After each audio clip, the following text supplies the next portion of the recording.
The most damaging accusation in modern royal history was accidentally exposed in a translated book, naming the highest-ranking royals imaginable and setting off a transatlantic shockwave that the monarchy is still navigating today.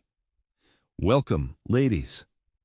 Gather round, because today we are delving into a saga that reads less like history and more like a poorly scripted soap opera orchestrated from a sun-drenched mansion in California. We all remember the infamous Oprah Winfrey interview, where a certain Duke and Duchess of Sussex, seemingly desperate for relevance and playing the perennial victims, lobbed a grenade across the Atlantic by claiming that members of the royal family had concerns about the skin color of their unborn son, Archie. For years, the identities of these supposedly racially insensitive royals were treated as the ultimate closely guarded secret, held over the palace's head like a sword of Damocles to ensure compliance. But then, in late 2023, the unthinkable happened in the quiet, unassuming aisles of Dutch bookstores.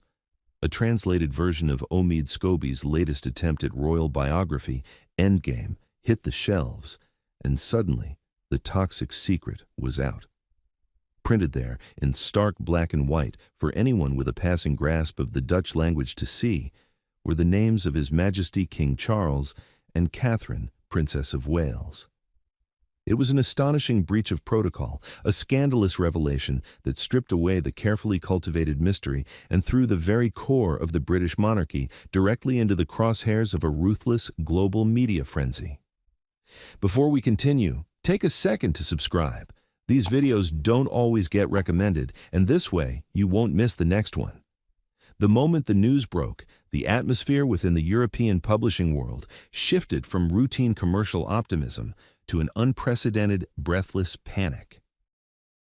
Imagine the scene in the offices of the Dutch publisher, the sudden horrifying realization that they had just printed the most explosive libel of the decade, followed by the frantic, echoing shouts across the editorial floor as the sheer magnitude of the disaster dawned on them.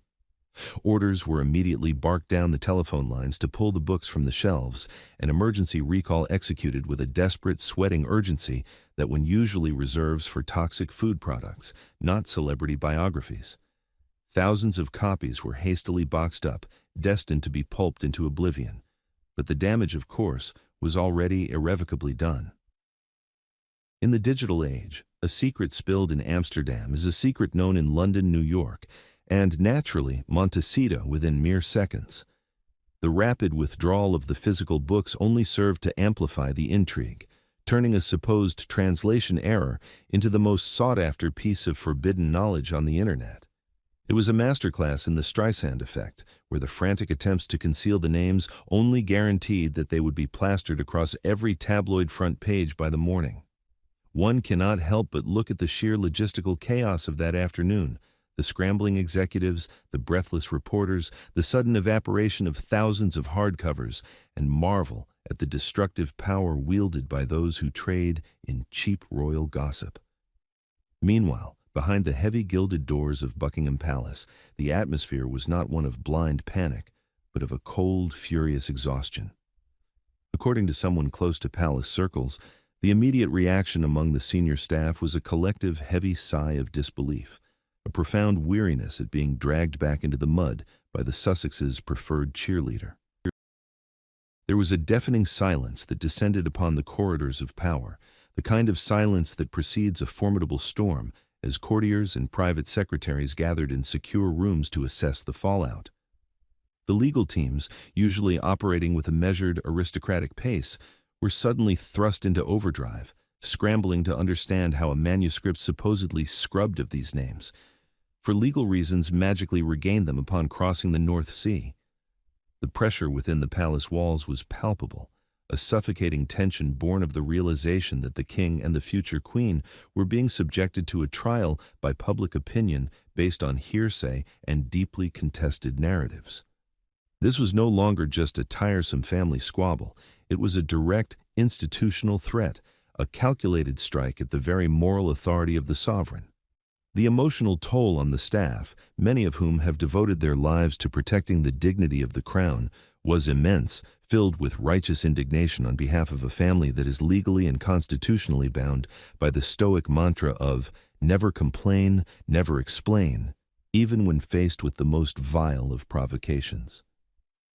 For King Charles and Catherine, Princess of Wales, the emotional devastation of this betrayal must have been uniquely agonizing, striking at the very heart of their familial bonds. Imagine the profound sorrow of a father ascending to the throne he has waited a lifetime for, only to find his reign continually overshadowed by the bitter grievances of a son residing thousands of miles away. It is a deeply cynical game being played by the Sussex camp, wrapped in the guise of speaking their truth, while leaving a trail of shattered relationships in their wake. For Catherine, the inclusion of her name was a particularly cruel and calculated blow, an attempt to tarnish the reputation of the monarchy's most steadfast, dutiful, and beloved figure. A well-placed source noted that while the Princess of Wales maintained her characteristic outward composure, projecting an image of unbothered grace at diplomatic receptions and charity galas during the storm, the internal reality was one of deep frustration and undeniable hurt. She, more than anyone, understands the immense power of public perception, and to have her character assassinated in such a cowardly, underhanded manner, smuggled into a foreign translation rather than declared openly, was an affront to her tireless dedication. It is the agonizing helplessness of the working royal, standing on a global stage, smiling through the indignity, entirely unable to publicly defend oneself against the relentless petty sniping from the sidelines of a California estate. The long-term consequences of this calamitous leak extend far beyond the immediate embarrassment of a pulped print run. It represented the final, irreparable fracturing of the relationship between the British monarchy and the Duke and Duchess of Sussex. Whatever fragile, tentative hopes existed for a reconciliation, whatever whispered rumors of olive branches and Christmas invitations might have been floating around, were entirely obliterated the moment those two names appeared in Dutch text. The palace realized with a chilling finality that there could be no safe harbor, no private conversation, no familial confidence that would not eventually be commodified, twisted, and served up for public consumption, or used as ammunition in a transatlantic PR war. The atmosphere of suspicion has now permanently hardened into an impenetrable wall of ice. The institution recognized that engaging with this endless cycle of drama only fuels the fire, leading to a resolute, steely determination to simply cut off the oxygen and ignore the provocateurs entirely. It cemented a harsh reality. The Montecito camp, whether directly responsible for the translation error or merely the joyful beneficiaries of the chaos it caused, are fundamentally unsafe partners in any familial dialogue. As the dust began to settle on the continent and the pulped books were reduced to recycled paper, the true mystery emerged, a question that hung heavy in the London fog and dominated the cynical chatter of the press. How exactly does a name accidentally translate itself into a manuscript where it supposedly never existed?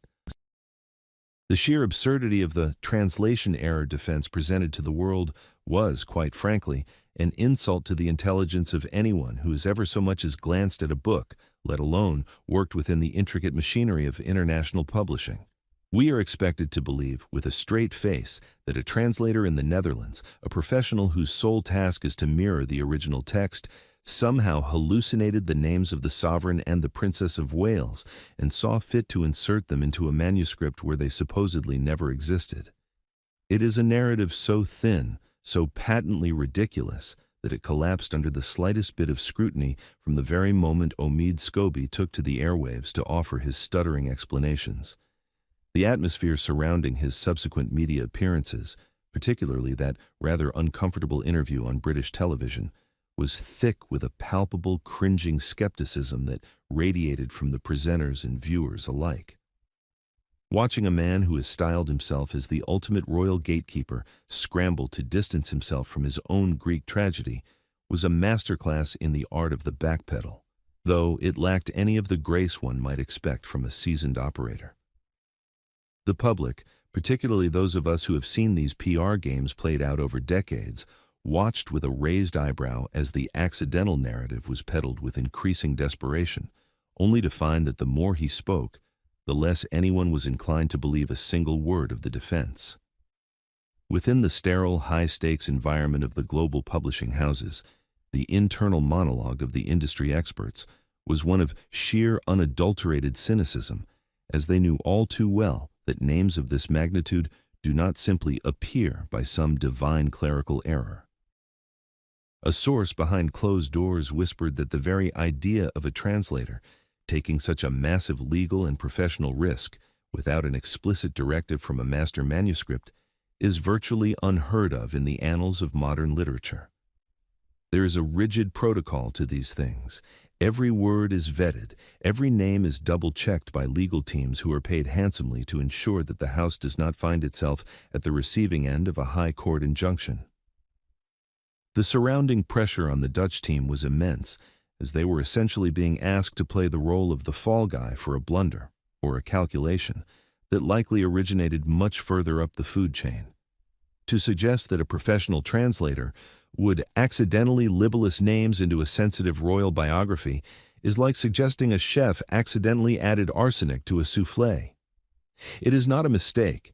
It is a catastrophic failure of intent, or perhaps a very deliberate seasoning designed to ensure the book became a global talking point regardless of the legal fallout.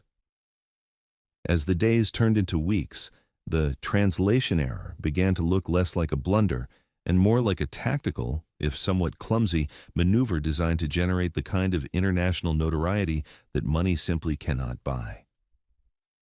A longtime family acquaintance noted that the mood among those who know the Sussexes orbit was one of quiet, knowing nods, as this unintentional reveal followed a very familiar pattern of high-drama leaks that always seemed to benefit the narrative of the Montecito exiles, while allowing them to maintain a convenient, plausible deniability. The emotional pressure on Scobie himself must have been extraordinary as his credibility evaporated in real time.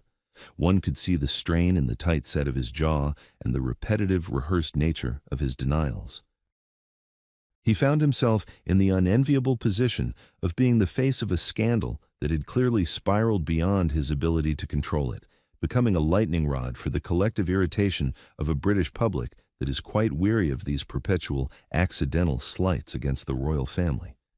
It was the spectacle of a man caught in a web of his own spinning, trying to convince a cynical audience that the spider had nothing to do with the silk, while the world watched the entire structure begin to tear under the weight of its own contradictions. The long-term consequences for the publishing world and the royal expert industry have been nothing short of transformative, ushering in an era of extreme caution and profound distrust. No longer can a biographer claim to be a neutral observer while simultaneously acting as a megaphone for the most damaging, unsubstantiated claims filtered through a foreign language edition to bypass British libel laws. This incident exposed the backdoor leak strategy for what it is, a cowardly way to inject poison into the public discourse without having the courage to stand behind it in an English court. The permanent stain on Scobie's reputation is perhaps the most obvious outcome, but the deeper consequence is the hardening of the public's heart against the victim narrative being exported from California. Every time a mistake like this occurs, it further erodes the dwindling reserves of sympathy for Harry and Meghan, leaving behind only a residue of skepticism and the conviction that they are, at best, surrounded by incompetent arsonists, or at worst, the ones handing out the matches. The Dutch disaster, as it has come to be known in publishing circles, served as a grim reminder that when you play with the fire of royal secrets, you shouldn't be surprised when you end up with third-degree burns on your own reputation. For the readers and the observers, those of us who value the stability of the institution, the entire episode felt like a cheapening of the national conversation, a tawdry distraction from the actual work being done by the senior royals. There is a certain exhaustion that comes from having to navigate these manufactured crises, a sense that we are all being forced to participate in a drama that belongs in a tabloid bin rather than the halls of history. A source within the inner circle remarked that the translation excuse became a running joke among those who truly understand the mechanics of the palace, a symbol of the desperate lengths to which the Sussex-adjacent camp will go to keep the embers of the racism row smoldering. The atmosphere of the country shifted during those weeks from curiosity to a collective "enough is enough" as the transparent nature of the ploy became undeniable. We are no longer dealing with a family disagreement. We are dealing with a sustained multi-front assault on the character of the king and the future queen, cloaked in the convenient cowardly garb of a printing mishap that fooled absolutely no one of any consequence. Ultimately, the Endgame leak proved to be exactly that, the final move in a game that has gone on far too long, leaving the players exposed and the audience disinterested in any future sequels.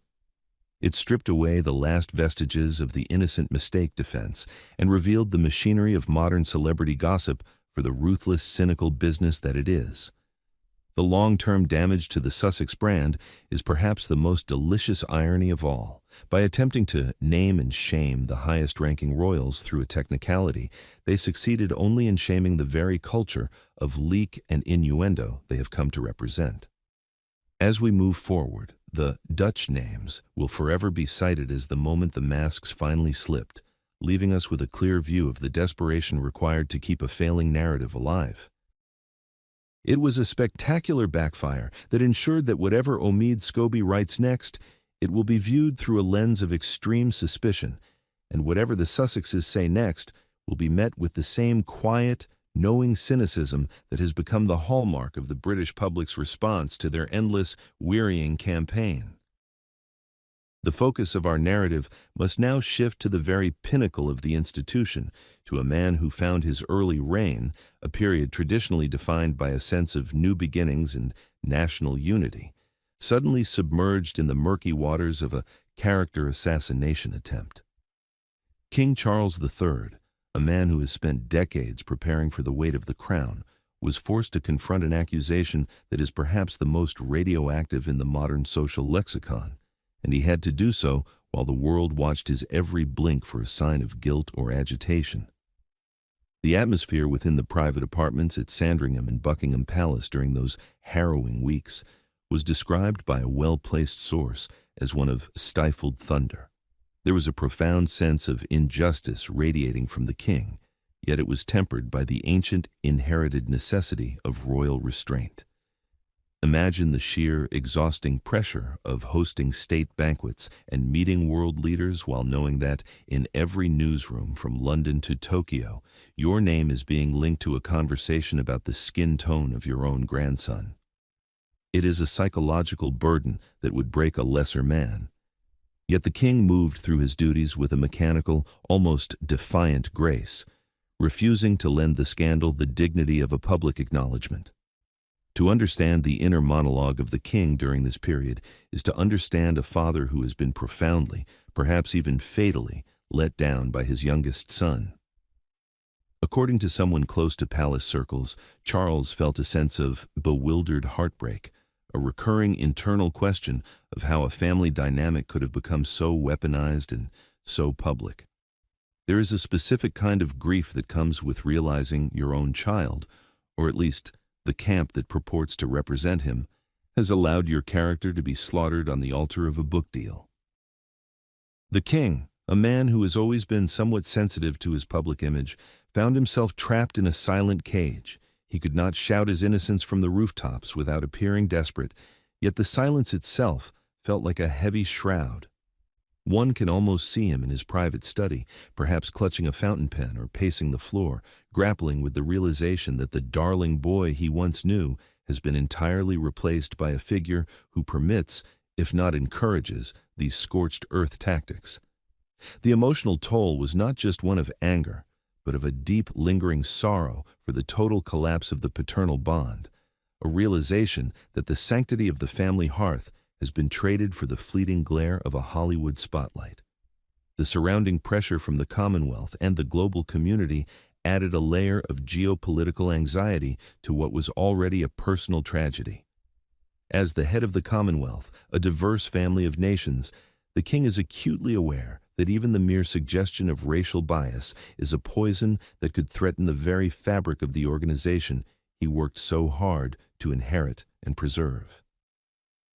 Behind closed doors, there was a frantic diplomatic effort to ensure that the naming in the Dutch book did not ignite a firestorm in nations where the monarchy's history is already a subject of intense, often critical, debate. A source within the inner circle remarked that the Sussex-sized headache had effectively become a national security concern, forcing the king's advisors to play a high-stakes game of reputational chess. The pressure to do something, to sue, to strip titles, to issue a blistering rebuttal was immense, yet the king's long-term wisdom prevailed. He understood that to strike back would be to descend into the gutter with his detractors, and so he chose the far more difficult path of dignified endurance, proving that while a book can print a name, it cannot diminish the character of a sovereign who remains steadfast in his duty. The long-term consequences of Charles being named in such a tawdry fashion have, ironically, served to strengthen his position among the core British public, who view the attack as a bridge too far. There is a protective instinct that has been triggered in the nation, a sense that an elderly father and a hard-working monarch is being bullied by a pair of wealthy exiles who have nothing left to sell but their family's private conversations. This incident has effectively ended the era of indulgence for Harry. The king's heart, once famously open to his other son, has visibly and permanently hardened. A well-meaning staff member observed that the warmth that used to accompany mentions of the California branch of the family has entirely evaporated, replaced by a professional clinical distance. The king has realized that his reign cannot be a hostage to Montecito's whims, and the Dutch disaster was the catalyst for a new, more ruthless approach to family management where the Sussexes are simply factored out of the equation entirely, treated as a regrettable, distant noise rather than a central concern of the state. The naming of the king was not just a personal insult. It was a strategic attempt to delegitimize his moral authority at the very start of his journey as monarch. However, the planners of this accidental reveal failed to account for the British sense of fair play and the inherent skepticism regarding information that arrives via a translation error. Instead of a public uprising against a racist king, the world witnessed a man who kept his head while all around him were losing theirs and blaming it on him. The atmosphere of the monarchy has shifted toward a more streamlined, protective core, with the king at the center, surrounded by those he knows he can trust, chiefly the Queen and the Prince and Princess of Wales. The inner monologue of the sovereign has likely shifted from, "How do I fix this?" to "How do I protect the future?" as he realizes that the primary threat to the crown's longevity isn't a Republican movement or a political shift, but the persistent, unguided missiles being launched from a Montecito garden. In the final analysis of this chapter, we see a king who has survived his first true trial by fire, emerging perhaps a bit more weary, but undeniably more resolute. The attempt to stain his legacy before it had even begun has backfired spectacularly, leaving the accusers looking small, petty, and increasingly irrelevant. As he stands at the cenotaph or addresses the Parliament, one can see the steely resolve in his eyes, the look of a man who has seen the worst his own blood can do, and has decided that the crown must, and will, prevail. The long-term damage to the monarchy's reputation was far less than the damage done to the credibility of those who sought to undermine it, proving once again that in the grand theater of British history, a king's silence is far more powerful than a duke's noise. The question now remains, having survived this assault on his character, how will the king ensure that such a betrayal can never happen again? While the naming of the king was a strike at the head of the monarchy, the inclusion of Catherine, Princess of Wales, was a far more surgical and, frankly, more malicious attempt to wound its very heart. We must address the sheer calculation required to target a woman who has spent nearly 2 decades cultivating a reputation for flawless duty, impeccable silence, and a total lack of ego. To the insiders who frequent the corridors of Adelaide Cottage, the mood during the week of the Dutch leak was not one of panic, but of a cold, protective fury, primarily emanating from Prince William. One can only imagine the atmosphere within their private walls, the domestic peace of a young family shattered by the sound of a name being dragged through the mud of international headlines. Catherine, ever the stoic, reportedly maintained a veneer of absolute calm for the sake of her children, but a source within the inner circle suggests that beneath that polished exterior lay a profound sense of exhaustion. She has played the game by the rules for 20 years, only to find the rules rewritten by a sister-in-law who seemingly views the "never complain, never explain" mantra not as a virtue, but as a target to be exploited. The inner monologue of the princess during this trial was likely one of weary resignation coupled with a steely, quintessentially British resolve. For a woman who prides herself on her work with early childhood development and her commitment to the serious business of the state, being reduced to a character in a tawdry race row must have felt like a dizzying descent into the gutter. A source behind closed doors has whispered that Catherine felt a deep, biting sense of betrayal, not because she feared the truth of the accusations, which were widely regarded by those who know her as entirely out of character, but because of the sheer cowardice of the delivery. To have these allegations whispered in Oprah's garden, then codified in a book, and finally accidentally leaked through a Dutch translation, shows a lack of courage that Catherine, a woman of immense backbone, finds utterly baffling. She is a woman who deals in the tangible, in the dutiful, and to be haunted by the ghosts of conversations that may or may not have happened years ago is a psychological tax she simply did not sign up for. The surrounding pressure on the Princess of Wales during this period was immense, as she was essentially being asked to prove a negative while remaining silent. The media's lens sharpened to a microscopic degree, watching for a flicker of hesitation in her smile or a tightness in her brow as she attended the royal variety performance or greeted foreign dignitaries. It was a test of character performed on a global stage, and the stakes could not have been higher. Had she stumbled, the narrative of a cold or insensitive future queen would have been cemented. Instead, the pressure seemed to act as a catalyst, forging her into a figure of even greater public sympathy and strength. A well-meaning staff member observed that the support she received from the public during those weeks was unlike anything seen since the passing of the late Queen. The British people, particularly the generation that values decorum and long-term loyalty, saw exactly what was happening. A dedicated public servant was being bullied by proxy, and their response was to wrap her in a protective layer of national affection that no Dutch translation could ever hope to pierce. The long-term consequences of this specific attack on Catherine have been entirely counterproductive for those who sought to diminish her. Far from being cancelled or marginalized, the princess has emerged as the monarchy's most vital asset, the jewel in the crown that cannot be tarnished. The incident has effectively ended any hope of a relationship between the Waleses and the Sussexes. The bridge hasn't just been burned, it has been demolished, and the ground beneath it salted. A well-placed source notes that Prince William now views the Montecito camp with a finality that is absolute.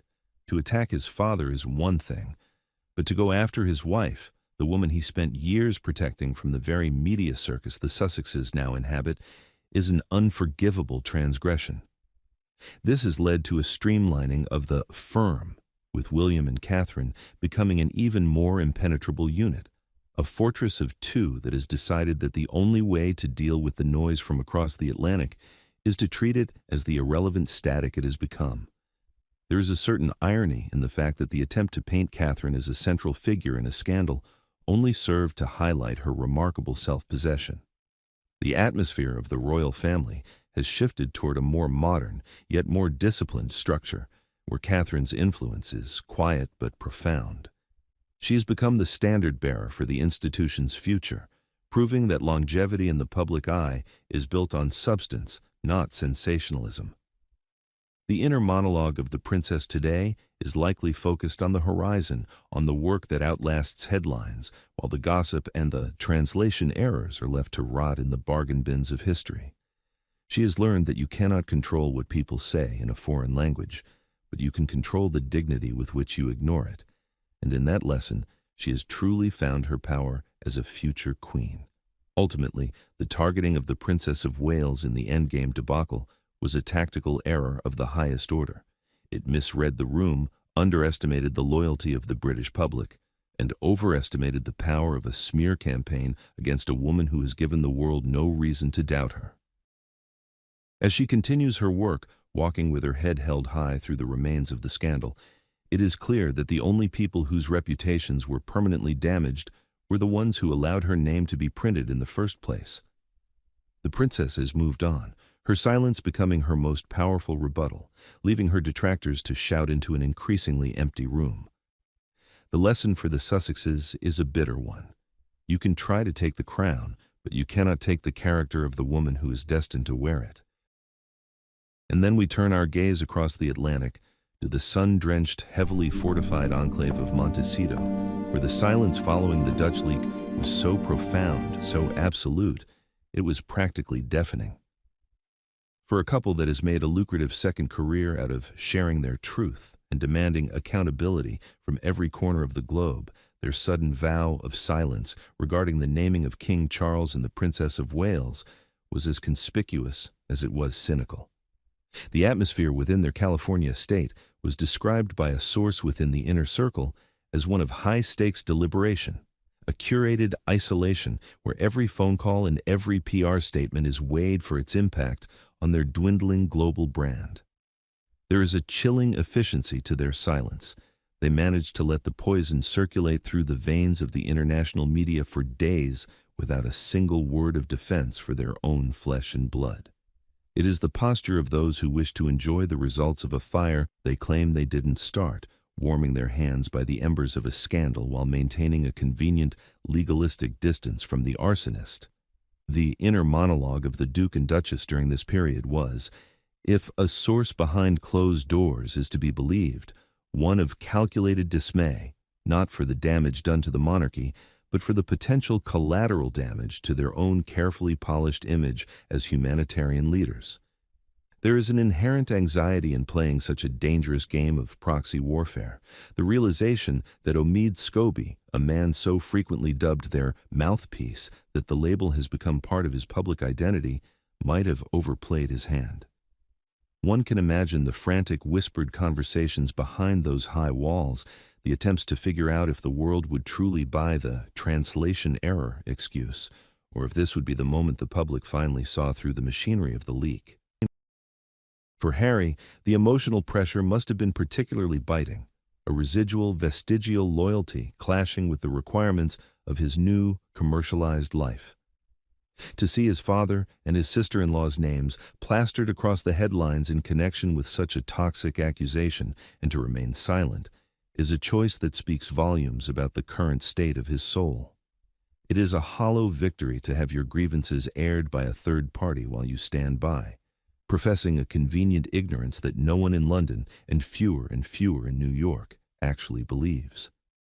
The surrounding pressure from their American audience, once a reliable bastion of support, began to shift during this episode into a more skeptical, almost weary observation of their tactics. The victim narrative, once so potent during the Oprah era, has begun to curdle in the heat of constant, repetitive drama. People are starting to ask the obvious questions. If they truly wanted to protect the family, why did they not immediately issue a statement condemning the leak and clearing the names of the king and the princess?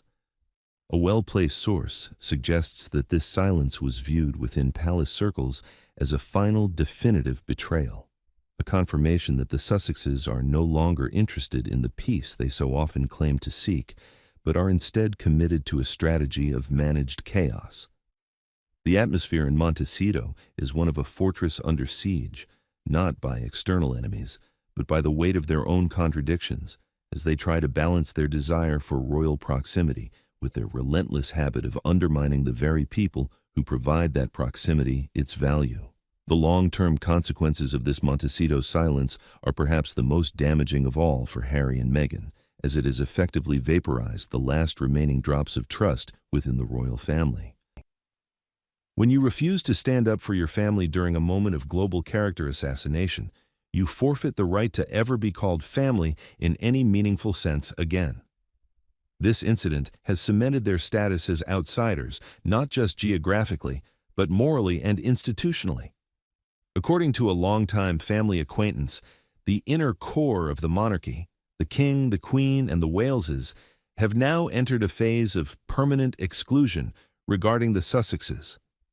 There will be no more olive branches, no more private summits at Sandringham, and certainly no more trust. The Sussexes have achieved what they seemingly wanted, a total separation. But as the 2026 calendar unfolds, they are finding that a life lived in a vacuum of one's own making is a very cold and increasingly irrelevant place to be. Furthermore, the Endgame fallout has revealed the sheer fragility of their strategy.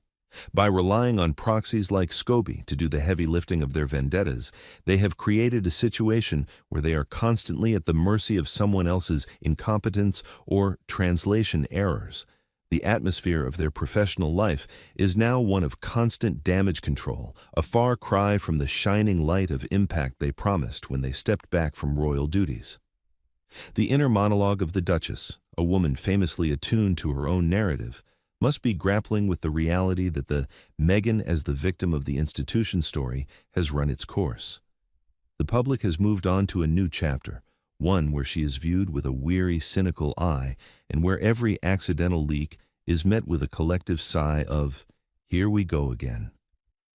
The power of the Sussex brand was always tied to their connection to the crown. By allowing that connection to be burned in a Dutch pulping factory, they have effectively dismantled their own pedestal. In the final analysis of the Montecito response, we see a couple that has mistaken silence for strategy and distance for dignity. They have allowed themselves to be defined by what they didn't say, and in the world of the British monarchy, that is a silence that will never be forgotten or forgiven. As they look out over the Pacific, they must surely realize that the fog rolling in from the ocean is nothing compared to the fog of distrust that now permanently obscures their relationship with the United Kingdom. They are the architects of their own isolation, and as the royal machinery in London continues to turn with a new, streamlined efficiency, the Duke and Duchess of Sussex are finding that the world is quite capable of moving on without them. The Endgame may have been Scobie's title, but for the residents of Montecito, it might just be the reality of their royal story. While the public was busy dissecting the scandalous prose of a pulped Dutch translation, a very different kind of energy was vibrating through the stone corridors of Buckingham Palace and the administrative hubs of Kensington Palace. Behind those heavy velvet-draped doors, the grey men, those much maligned but indispensable courtiers, were not merely wringing their hands, they were moving into a state of high-alert clinical warfare. The atmosphere was described by a well-placed source as one of controlled, icy precision, a far cry from the chaotic emotional outbursts we've come to expect from the California branch of the family. There were no frantic tweets or tearful televised interviews coming from the London camps. Instead, there were late-night strategy sessions fueled by strong tea and a shared sense of profound, righteous indignation. This was the moment the institution decided that the era of passive endurance was officially over. The pressure was not just to protect the King and the Princess of Wales, but to ensure that the very dignity of the crown wasn't permanently stained by the amateurish theatrics of a jilted biographer and his suspected puppet masters. According to a well-meaning staff member who witnessed the shifting tides within the palace, the internal monologue of the senior staff was one of steely resolve, mixed with a deep personal disgust for the betrayal of confidentiality. These are people who have dedicated decades to a code of silence and service, and to see that code shredded for the sake of a book advance was seen as nothing short of a secular heresy. There was a sense that the Sussexes had finally overplayed their hand by allowing, or perhaps facilitating, the targeting of Catherine, the monarchy's most diligent and popular asset. The surrounding pressure was immense. The global media was screaming for a point-by-point rebuttal, yet the courtiers knew that to engage in a public mud wrestling match would only give the author exactly what he wanted, more oxygen for his dying narrative. The decision was made to close ranks, to build a wall of impenetrable, dignified silence that would eventually starve the fire of its fuel.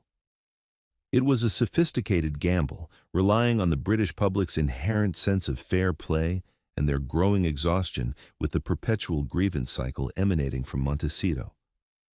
The long-term consequences of this war room strategy became evident as we moved through 2024 and 2025, culminating in the serene, streamlined monarchy we observe today in 2026. By refusing to lower themselves to the level of tabloid bickering, the palace effectively rendered future revelations toothless. After all, if the naming of the king didn't break the institution, what could? A well-placed source notes that this period marked the birth of the New Iron Curtain, a policy where the Sussexes were not just sidelined, but systematically erased from the operational consciousness of the working royals. No longer were they a consideration during the planning of state visits or family gatherings. They were moved into the category of external noise, handled with the same clinical distance one might afford a persistent but harmless protest group. This shift in the palace machinery was a masterclass in institutional preservation, proving that the most effective way to deal with a bully is not to shout back, but to act as if they simply do not exist. It transformed the internal culture of the palace from one of anxious reaction to one of proactive, silent strength. For the staff who lived through those weeks, the emotional toll was balanced by a renewed sense of purpose. A well-meaning staff member shared that there was a palpable clearing of the air once the names were out. The secret that had been used as a threat for years had finally been spent, and the sky hadn't fallen. The fear of what Harry and Meghan might say next was replaced by a cynical, "Is that all you've got?" attitude.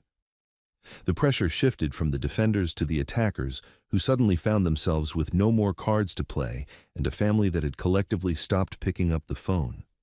This was the moment the palace realized that Montecito's greatest weapon, the threat of the racist label, had been deployed and had failed to achieve a knockout blow. The internal atmosphere shifted from defensive crouch to a confident, forward-leaning posture, with a focus on the king's vision for a slimmed-down, service-oriented monarchy that leaves the soap opera drama to the actors in California. In the higher echelons of the palace, the long-term view was one of strategic victory over short-term tabloid defeat. They understood that the Dutch leak was a desperate Hail Mary pass from a camp that was losing its grip on the global narrative. A well-placed source explained that the machinery of the state began to work in perfect harmony with the personal wishes of the King and Prince William.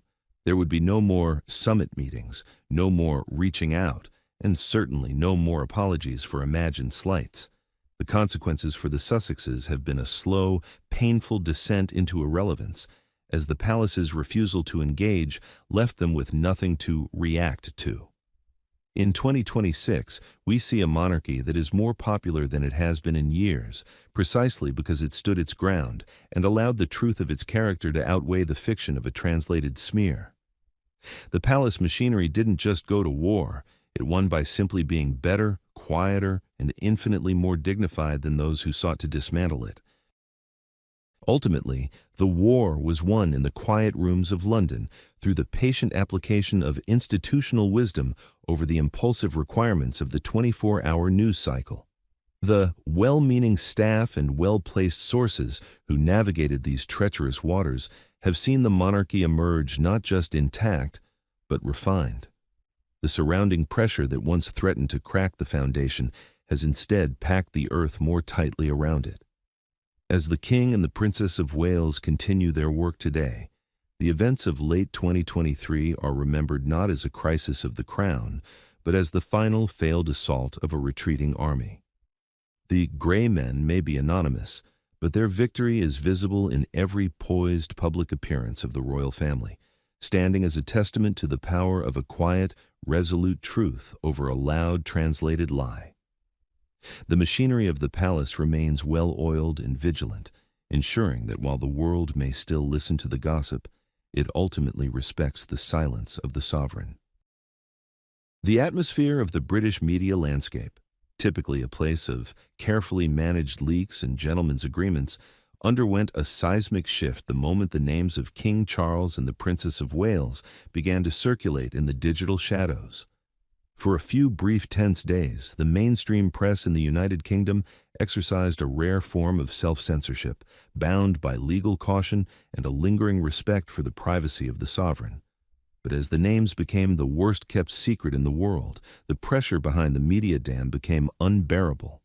According to a well-placed source, the air in the newsrooms of Fleet Street was electric with a cynical anticipation.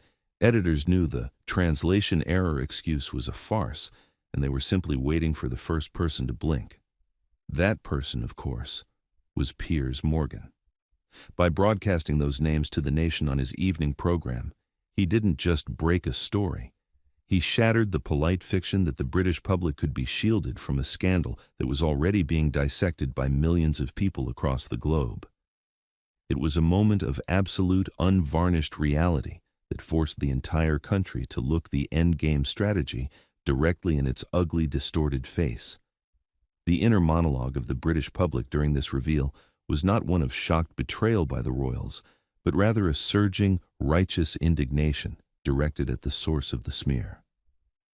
For the generation of women who have watched Catherine grow from a shy commoner into a pillar of the state, and who have seen Charles weather decades of personal turmoil to become a dedicated king, the naming of these two individuals felt like a personal insult. A source behind closed doors at the time noted that the public's emotional response was visceral, a collective "how dare they" that resonated from the tea rooms of the Cotswolds to the high streets of Edinburgh. The surrounding pressure moved away from the accused and settled squarely on the shoulders of the accusers. The people didn't see a racist monarchy. They saw a hard-working grandfather and a devoted mother of three being bullied by a pair of multimillionaires who had seemingly forgotten the meaning of the word loyalty. This wasn't the uprising Omid Scobie might have envisioned. It was a rallying cry for the institution, a moment where the quiet majority decided that the transatlantic sniping had finally crossed an unforgivable line. In the aftermath of the broadcast, the media circus reached a fever pitch, but the tone had shifted from curiosity to a clinical, often brutal, deconstruction of the book's credibility. The longtime family acquaintance would tell you that the pressure on the author became a suffocating weight. He was no longer the brave truth-teller, but a man caught in a spectacular, self-inflicted web of contradictions. The long-term consequences for the media's relationship with the Sussexes have been catastrophic. Before the Dutch disaster, there was still a segment of the press willing to give Harry and Meghan the benefit of the doubt, or at least to treat their grievances with a certain level of professional distance. After the names were out, that goodwill vanished. The British media, sensing the public's shift, turned the tables, transforming the story from "what did the royals say" to "how did this book get printed" and "who actually provided these names."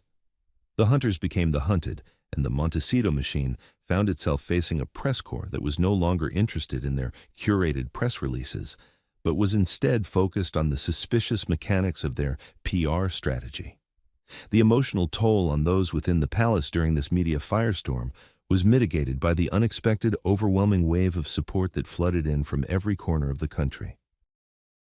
A well-meaning staff member recalled that the mailrooms were overwhelmed with letters of support for the king and Catherine, physical manifestations of a nation's protective instinct. This was the moment the padding of the monarchy's popular support proved its worth. While the headlines were toxic, the reality on the ground was one of deep, abiding affection for the working royals. The pressure of being named in such a scandalous fashion was countered by the realization that the public didn't believe the narrative. This led to a profound shift in the long-term strategic thinking of the royal family. They realized that they didn't need to fight the media's battles if they simply continued to do the work. The Endgame had backfired so spectacularly that it had actually solidified the very institution it sought to dismantle, leaving the media to feast on the remains of the author's reputation rather than the character of the king. Looking back from the vantage point of 2026, we can see that the media's role in this scandal was the ultimate catalyst for the Sussexes' decline in the UK. By allowing the names to be broadcast, the gentleman's agreement was replaced by a new, more cynical reality where the media and the public are in lockstep against what they perceive as Americanized performative grievance. The atmosphere of the British press today is one of weary dismissal regarding any news from Montecito. A well-placed source recently remarked that a Sussex story no longer guarantees a click unless it involves a genuine reconciliation, something that seems further away than ever. The long-term consequence of the breaking of the dam was the permanent loss of the Sussexes' ability to control the narrative in Harry's homeland. They played the media game and lost, leaving behind a trail of pulped books and a public that has simply stopped listening to the noise. Ultimately, the media circus of late 2023 served as a grand national clearing of the air. It took the most poisonous whispered allegation and dragged it into the harsh light of a television studio, where it withered under the heat of public scrutiny. The atmosphere of the country changed that night. The mystery was gone, the names were known, and yet the monarchy stood firmer than ever. The inner monologue of the nation had moved from "who said it" to "why does it matter anymore?" And in that shift, the power of the accusation was neutralized. The media, for all its faults, provided the stage for the final act of this particular drama. And as the curtain fell, it was clear that the only people left standing with any dignity were the ones who had refused to play the game in the first place.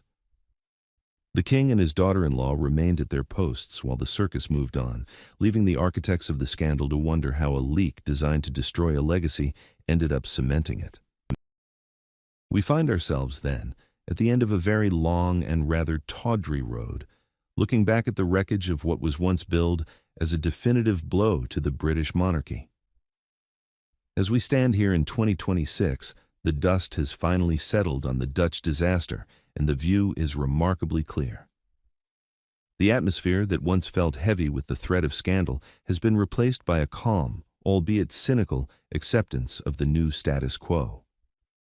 The British monarchy, far from being dismantled by the naming of King Charles and the Princess of Wales, has emerged with its foundations reinforced by the very public that was supposed to turn against it. There is a profound irony in the fact that the most aggressive attempt to date to destabilize the institution only served to prove its resilience. A source behind closed doors has recently suggested that the internal monologue within the palace is no longer one of crisis management, but of a quiet, satisfied vindication. They have weathered the storm, and they have done so by refusing to descend into the arena, leaving the architects of the Endgame to wander the ruins of their own making. The emotional toll of this saga has been, and remains, a family tragedy of the highest order, yet one that has been transformed into a source of institutional strength. For King Charles, the long-term consequence is a reign that is no longer defined by the looming threat of what comes next from California. He has seen the worst, and he is still standing. A well-placed source notes that the king's internal resolve has never been firmer, his focus entirely on the continuity of the crown and the preparation of his heir. For Catherine, the ordeal has been a baptism by fire that she passed with flying colors, elevating her in the eyes of the public from a popular princess to an indispensable future queen. The surrounding pressure that was intended to break her instead forged a new level of respect and protection from the British populace. Meanwhile, the view from Montecito has become increasingly solitary. The silence they maintained during the naming of their own family has become a permanent barrier, a wall of their own construction that ensures they remain on the outside looking in, their truth now widely regarded as a spent currency. As we conclude this chapter of royal history, we must reflect on the gravity of what has occurred. This was not merely a dispute about a book or a translation error. It was a battle for the very soul of the monarchy's public image. The attempt to use the most sensitive of social issues as a weapon against the sovereign and his family was a gamble of immense proportions, and it failed because it underestimated the public's ability to recognize a calculated smear. The long-term consequence is a monarchy that is leaner, more focused, and entirely decoupled from the transatlantic soap opera. The Endgame did not signal the end of the monarchy, but perhaps the end of the Sussexes' relevance to the British story. They have become a cautionary tale about the limits of celebrity and the enduring power of duty. The institution remains, as it always has, a mirror reflecting the nation's values, And it turns out those values still include loyalty, silence in the face of provocation, and a deep-seated respect for those who show up to do the job day after day without complaint. Ultimately, the lesson of 2023 and its fallout is that a crown is not just a piece of jewelry, and a reputation is not just a PR construct. They are earned through decades of service and maintained through the dignity of one's response to adversity. The attempt to name and shame the highest-ranking royals backfired because the names themselves carried more weight than the accusations attached to them. As the King and the Princess of Wales look toward the future, they do so with the knowledge that the ultimate endgame was played, and they were the ones left standing on the board. The drama will undoubtedly continue in some form.